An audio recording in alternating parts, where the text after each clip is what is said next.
Bismillahirrahmanirrahim. Assalamualaikum warahmatullahi wabarakatuh. Perkenalkan, nama saya Siti Udaifah dengan NIM 19121120 dari kelas PAID, jurusan Pendidikan Agama Islam, Fakultas Tarbiyah Keguruan, Universitas Islam Negeri Sultan Maulana Hasanuddin Banten. Baik teman-teman, saya di sini akan menjelaskan materi tentang prinsip-prinsip pengembangan kurikulum. Pembelajaran pengembangan kurikulum menggunakan prinsip-prinsip yang telah berkembang dalam kehidupan sehari-hari atau justru menciptakan prinsip-prinsip baru. Oleh karena itu, dalam implementasi kurikulum di lembaga pendidikan sangat dimungkinkan untuk menggunakan prinsip yang berbeda dari kurikulum yang digunakan di lembaga pendidikan lain. Sehingga akan ada banyak prinsip yang digunakan dalam pengembangan kurikulum. Sukma Dinata menyatakan prinsip pengembangan kurikulum terbagi menjadi dua jenis. Yang pertama itu prinsip umum dan yang kedua adalah prinsip spesifik. Prinsip umum pengembangan kurikulum adalah yang pertama itu relevansi, yang kedua itu fleksibilitas, yang ketiga kontinuitas, yang keempat itu kepraktisan, dan yang kelima adalah efektivitas. Prinsip-prinsip ini adalah landscape yang kuat untuk mewujudkan kurikulum yang sesuai dengan kebutuhan siswa, guru, dan masyarakat.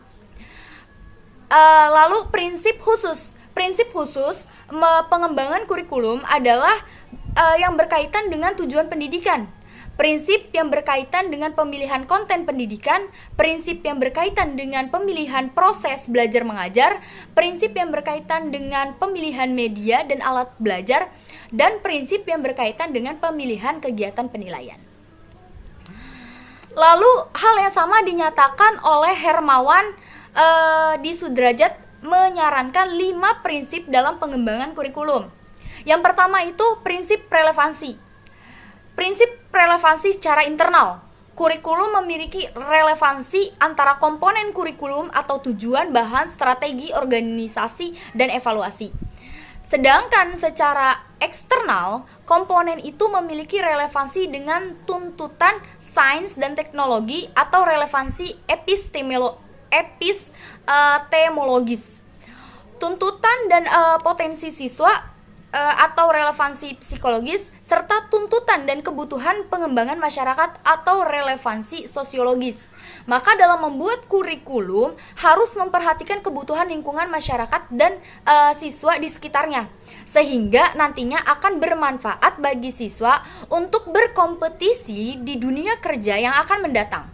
Dalam realitanya, prinsip di atas memang harus betul-betul diperhatikan karena akan berpengaruh terhadap mutu pendidikan.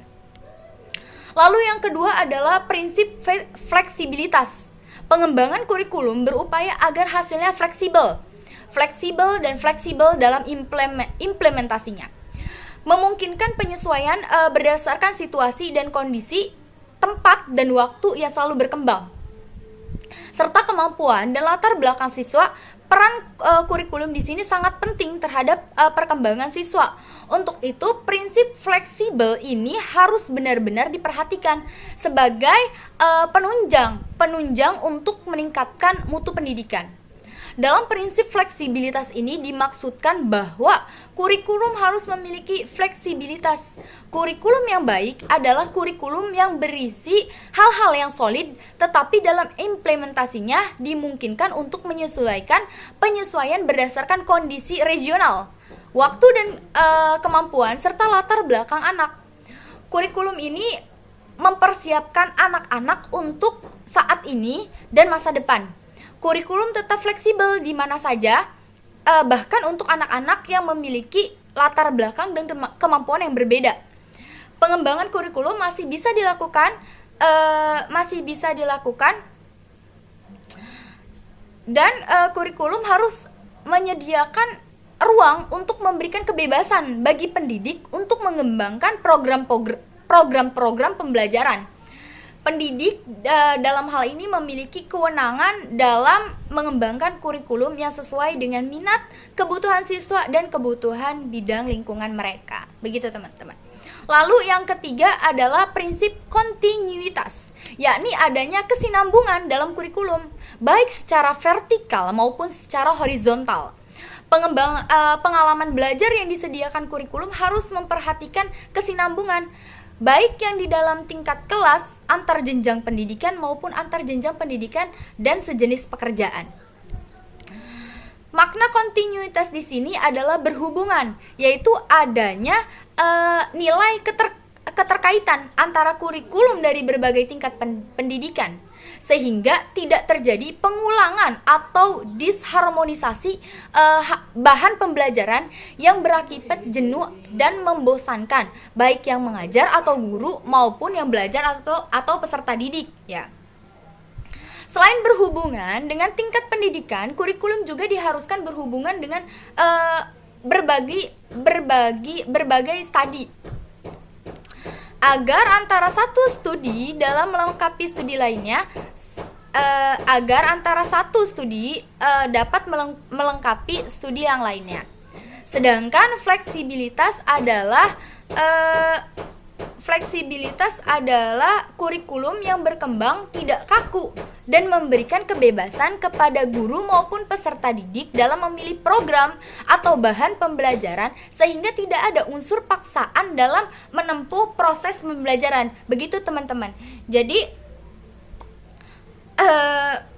pengembangan kurikulum ini harus kontinuitas dan fleksibel ya, agar guru dan peserta didik ini dapat berkembang dengan baik sehingga menghasilkan peserta didik yang berkualitas tinggi. Begitu teman-teman. Lalu yang keempat adalah prinsip efisiensi. Peran kurikulum dalam ranah pendidikan adalah sangat penting dan bahkan vital dalam proses pembelajaran ya teman-teman ya. Ia mencakup segala hal dalam perencanaan pembelajar agar lebih optimal dan efektif. Untuk dewasa ini, dunia revolusi industri menawarkan berbagai macam perkembangan kurikulum yang dilahirkan oleh para ahli dari dunia barat.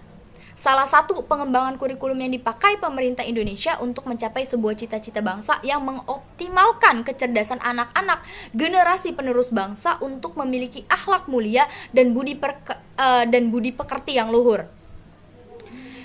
Efisiensi adalah salah satu prinsip yang perlu diperhatikan dalam pengembangan kurikulum, sehingga nih ya teman-teman, apa yang telah direncanakan sesuai dengan tujuan yang ingin dicapai ya kan. Jadi sesuai dengan apa yang